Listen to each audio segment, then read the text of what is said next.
Hello friends, अस्सलाम वालेकुम। आप सबका खैर मकदम है नॉलेज मंच में। फ्रेंड्स, मैंने इससे पहला सेट जो जे टेट के लिए आप लोग के जो पैटर्न के अनुसार, हालांकि सिलेबस अभी तक आप लोग का क्लियर नहीं है, डिक्लेयर नहीं किया गया है जैक के द्वारा, बट जो पैटर्न स्टेट लेवल के टेट एग्ज़ाम्स में पूछे जाते हैं उसके ही आधार पर मैंने पहला सेट आप लोगों के लिए पेश किया था और बहुत ही इम्पॉर्टेंट सेट था। उसमें अलग अलग स्टेट के जो टेट एग्ज़ाम्स में उर्दू के क्वेश्चंस पूछे गए थे उसे मैंने सॉल्व कराया था।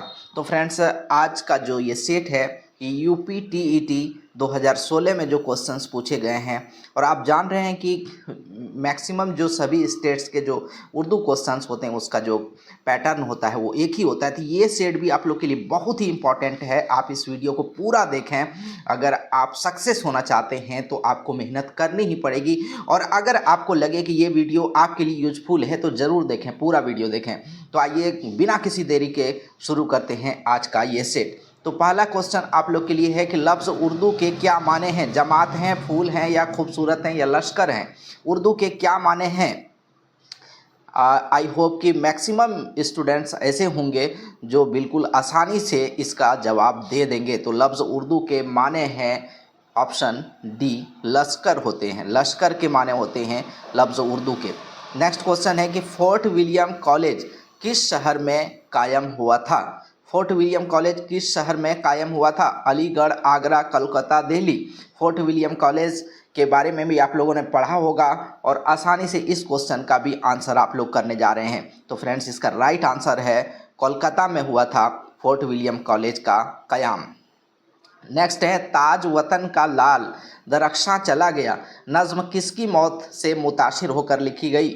महात्मा गांधी, जवाहरलाल नेहरू, भीमराव अंबेडकर, या अबुल कलाम आज़ाद। तो ताज वतन का जो ये नज़्म है का लाल दरख्शां से चला गया, ये महात्मा गांधी के मौत से मुतासिर होकर लिखी गई थी। बहुत इंपॉर्टेंट क्वेश्चन है ये। उमराव जान अदा मशहूर नावल है उमराव जान अदा, और इसका मिर्ज़ा हादी रुस्वा साहब का। और उमराव जान अदा किसकी तस्नीम है? तो फ्रेंड्स, मैंने आंसर पहले ही आपको इसका बता दिया, मुझे लगा कोई दूसरा क्वेश्चन है। तो आइए देखते हैं, इसका आंसर है मिर्ज़ा हादी रुस्वा।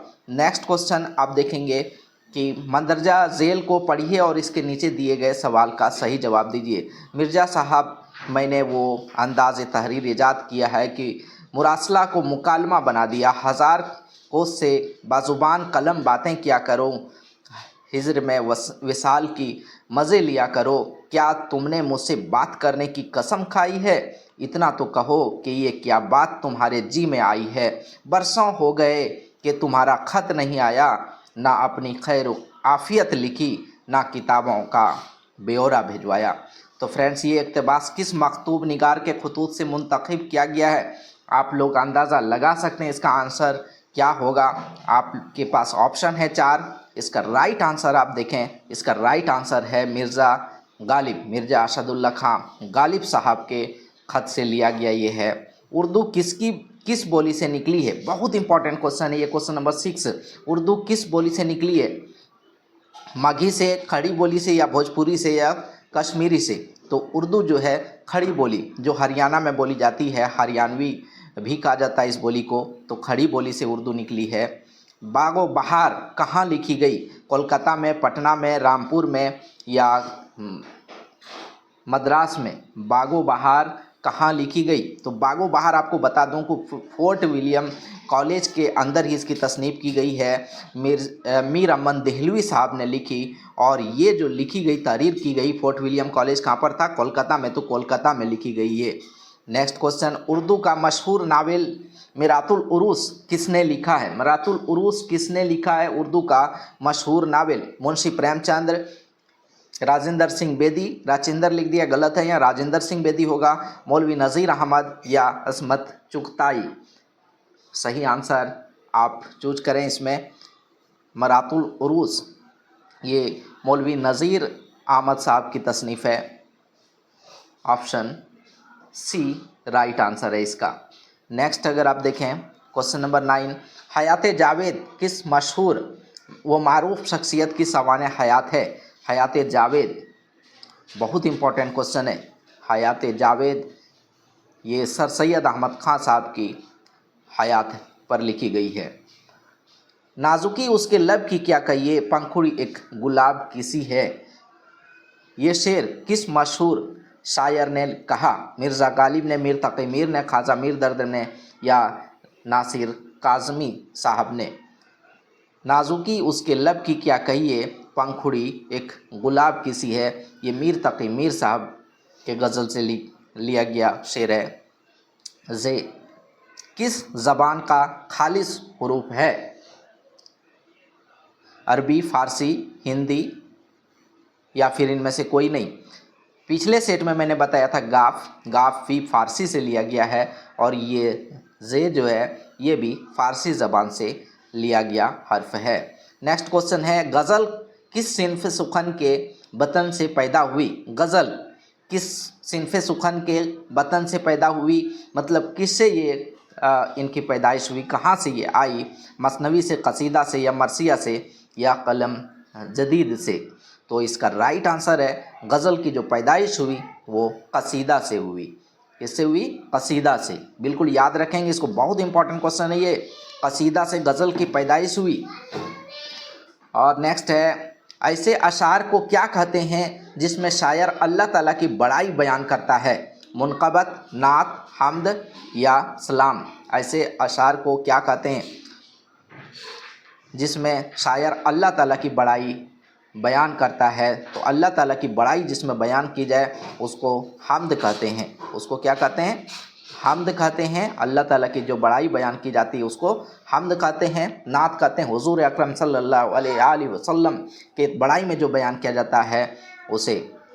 और नेक्स्ट अगर हम लोग आएँ, नावल उमराव जान अदा में किस जगह की तहज़ीबी व सकाफ़ती ज़िंदगी पर रोशनी डाली गई है? नावल उमराव जान अदा में किस जगह की तहज़ीबी और सकाफ़ती ज़िंदगी पर रोशनी डाली गई? हैदराबाद, लाहौर, लखनऊ या कोलकाता? तो उमराव जान अदा अगर आप पढ़ेंगे तो उसमें आप साफ साफ देखेंगे कि लखनऊ की मुआशरे की बात की गई है। तो राइट आंसर ऑप्शन सी होता है यहाँ पर। नेक्स्ट है, इस शेर में सही शायर का नाम भरकर पूरा कीजिए। डैश इन निम्बाज आँखों में सारी मस्ती शराब की सी है? गालिब, मोमिन, सौदा या मीर? तो इसका राइट आंसर जो होगा वो मीर होगा। इससे पहले भी एक शेर इससे रिलेटेड आ चुका है। तो मीर तक़ी मीर साहब के गज़ल का ये मक्ता का शेर है। नेक्स्ट, बहादुर शाह ज़फ़र के दरबार से किसका ताल्लुक़ नहीं था? ज़ौक़ का, गालिब का, दोनों का नहीं या मोमिन का? बहादुर शाह ज़फ़र के किसका ताल्लुक़ नहीं था? ज़ौक़ का तो ताल्लुक़ था, दरबारी शायर थे। उसके बाद जो है गालिब का भी जो है उनसे ताल्लुक़ हुआ और मोमिन का यहाँ पर जो है ताल्लुक़ नहीं था। तो ऑप्शन डी इसका राइट आंसर है। नेक्स्ट क्वेश्चन, इनमें से कौन एक मशहूर मज़ाह निगार है? इनमें से कौन एक मशहूर मज़ाह निगार है? ख्वाजा हसन निज़ामी साहब, सर सैयद अहमद ख़ान या पतरस बुखारी या कृष्ण चंद्र? मज़ाह निगार, मज़ाहिया नसर करते थे। तो ये पतरस बुखारी। राइट आंसर आपका सी होता है। नेक्स्ट है, हम्द किसकी तारीफ़ में लिखी गई नज़्म को कहते हैं? ये क्वेश्चन बिल्कुल आपका आ चुका है, इससे पहले ही 3-4 क्वेश्चन पहले इससे रिलेटेड आपका आ चुका है। हम्द में किसकी तारीफ़ बयान की जाती है? तो हम्द में अल्लाह ताला की तारीफ़ बयान की जाती है, बड़ाई बयान की जाती है। सरापा किस शेरी सिन्फ़ का जज़ू है? कसीदा का, रुबाई का, मुसद्दस का या फिर मरसिया का? सरापा जो है ये मरसिया का जज़ू है। नेक्स्ट, किस नज़्म का हर शेर एक अलग मानी रखता है? मसनवी का, गज़ल का, मरसिया का या कसीदे का? तो गज़ल जो होता है ये बिल्कुल आज़ादाना होता है और हर शेर एक अलग मानी रखता है, एक अलग शऊर पैदा करता है, अलग जगह जो है आपके ज़हन को ले जाता है। तो राइट आंसर इसका होता है गज़ल का। नेक्स्ट, कुतुब की वाहिद क्या है? कुतुब किस वाहिद इसकी क्या है? ये जमा है कुतुब, तो इसकी वाहिद जो होती है वो किताब है। किताब से कुतुब उसका जमा है। दिल फट जाना का मतलब क्या है? दिल की बीमारी, दिल का दौरा पड़ना, या घबरा जाना, या नफरत हो जाना। दिल फट जाना, दिल फट जाना का जो मानी है वो नफरत हो जाना। नेक्स्ट क्वेश्चन, छोटा मुंह बड़ी बात का मतलब क्या है? छोटा मुंह बड़ी बात, बहुत ज़्यादा बोलना, झूठ बोलना, हैसियत से ज़्यादा बोलना, या चापलूसी करना। इसको तो आप लोग समझ ही गए होंगे कि इसका आंसर, करेक्ट आंसर जो होगा ऑप्शन सी होगा, हैसियत से ज़्यादा बोलना। छोटी मुंह बड़ी बात, छोटा मुंह बड़ी बात। नवाब का मुअन्नस क्या है? नवाबिन, बेगम, नवाबनी, मोहतरमा। ये इंपॉर्टेंट क्वेश्चन है। इस तरह के क्वेश्चन आपको आते हैं, पूछे जाएंगे, बिल्कुल पूछे जाएंगे। और इसका जो राइट आंसर है, नवाबिन मत बना दीजिएगा, इसका राइट आंसर है बेगम। क्या है इसका राइट आंसर? बेगम। नेक्स्ट क्वेश्चन है, वो लफ्ज़ जो किसी इस्म की हालत, कैफियत या कीमत जाहिर करे क्या कहलाता है? ज़मीर, फ़ेल, सिफत या ज़माना। तो इसका राइट आंसर, कैफियत जो है इसमें की हालत, कैफियत या कीमत जाहिर करे तो वो किस में आता है? सिफत में आता है, इसमें सिफत। नेक्स्ट, एक उस्ताद के लिए सबसे अहम चीज़ क्या है?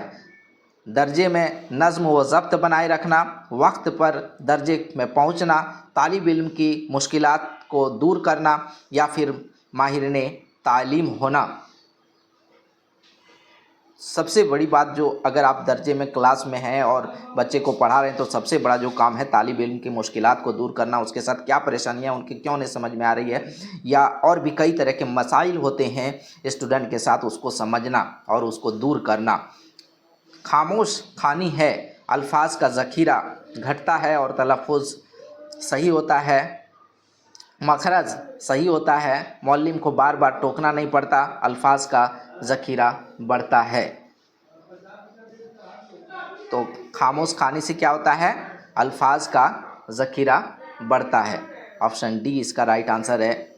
इमला लिखाने का मकसद क्या? इमला डिक्टेशन जो लिखाते हैं आप, तो उसका क्या मकसद है? तरीक़ा गुफ्तगू ज़्यादा दिलचस्प बनाना, या सेहत और रवानी के साथ लिखने की मशक़ कराना, तरीक़ा तदरीस को मुअस्सर बनाना, या फिर ख़त नवीसी की सलाहियत पैदा करना। इमला लिखाने का मकसद क्या है? तो इमला लिखाने का जो मकसद है, सेहत और रवानी के साथ लिखने की मशक़ कराना। ऑप्शन बी आपका सबसे करेक्ट आंसर दिख रहा है। उर्दू अदब में सबसे पहले ड्रामा निगार थे, सबसे पहला ड्रामा निगार उर्दू अदब में कौन था? प्रेमचंद, नवाब वाजिद अली शाह, कुतुब कुली शाह, या कुदिसा ज़ैदी। तो उर्दू अदब की बात करें तो सबसे पहला जो ड्रामा निगार था वो नवाब वाजिद अली शाह थे। और लास्ट क्वेश्चन है इस सेट का, यूपीटीटी 2016 का ये सॉल्व पेपर है और बहुत इंपॉर्टेंट आपके लिए। इनमें से कौन सा इमला दुरुस्त है? तलातिम देखें आप, चारों इमला देखें और इसमें बताएं कि कौन सा इमला दुरुस्त है। तो इसका राइट आंसर जो है वो सी है। तो फ्रेंड्स, ये सेट आपके लिए बहुत इंपॉर्टेंट है और अगर आपको सक्सेस होना है तो एक एक चीज़ जो खास करके पैटर्न पे आधारित हो, इधर उधर का मत पढ़िए, जो पैटर्न पे है उसको पढ़िए, आप उसको पकड़िए, तभी इंशाल्लाह ताला आप सक्सेस हो सकेंगे। और ये बहुत इंपॉर्टेंट है, अगर यहाँ हर सेक्शन में आपको पास करना ज़रूरी है, और अगर आप किसी भी सेक्शन में पिछड़ते हैं तो फिर आप पास नहीं हो पाएंगे।